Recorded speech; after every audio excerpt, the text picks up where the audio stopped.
خدمت برای بچه دوست داشتنی خوش برگشتید به یه ویدیو آموزشی دیگه. دوستان امروز اومدیم یه VPN بمب بهتون معرفی کنم که پینگ پایین بگیرید تو بازی، سرعتش هم عالیه. تست کردم دوستان، DNS هنوز قطعه. بعضی از دوستان میان ویدیو میذارن تایمشو میکنن 10 دقیقه، آخر ویدیو هم یه کد DNS میذارن که شما میزنید و کار نمیده. ما تابع DNS نذاشتیم چون میدونید DNS ها قطعه.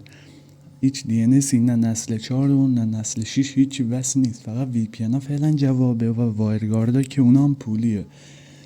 امروز اومدم یه VPN بهتون معرفی کنم. دوستان این VPN تضمینه، نمیخوام الافتون کنم، این VPN تضمینیه، من خودم تستش کردم، عالیه.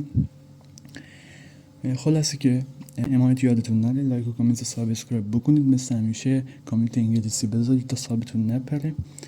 ویدیو رو تا آخر تماشا کنید، نمیخوام ویدیو رو طولانی کنم تا اذیت بشید و نتونید ببینید.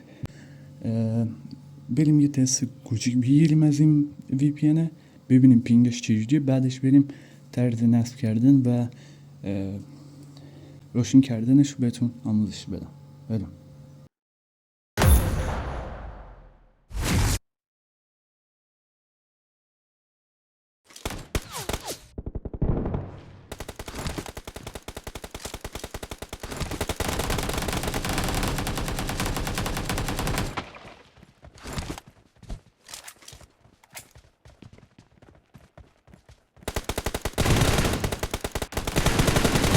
عزیز همونطور که دیدید توی گیم پینگش 80 تا 120.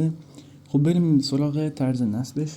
وارد فروش پلی میشید، رو قسمت سرچ میزنید این VPN رو سرچ میکنید و VPN اولی که براتون بالا میاد رو نصب میکنید. وارد VPN میشید، صبر کنید تا بالا بیاد. روی یه سروری قرار داره اتومات که شما باید استارت رو بزنید، روی سرور یونیتد بیفته. خب روی سرورهای دیگه من تست کردم جواب نیست، جواب که هست ولی سرعتش مثل اون سرور یونیتد نیست. شما استارت میزنید تا روی سرور یونیتد بیفته. خب سرور یونیتد وصل شد. دوستان من ویدیو الکی اصلا نمیذارم، ویدیویی که VPNی که خودم تست کردم شخصا وصل شده و پینگ پایین تو بازی میده و بازی راحت باز میکنه براتون میذارم. خلاصه که عشق منید، حمایت فراموش نشه، مثل همیشه حمایت کنید، کامنت بذارید، عشق منید. تا ویدیو دیگر شما رو به خدای بزرگ میسپارم. خدا یار و نگهدارتون.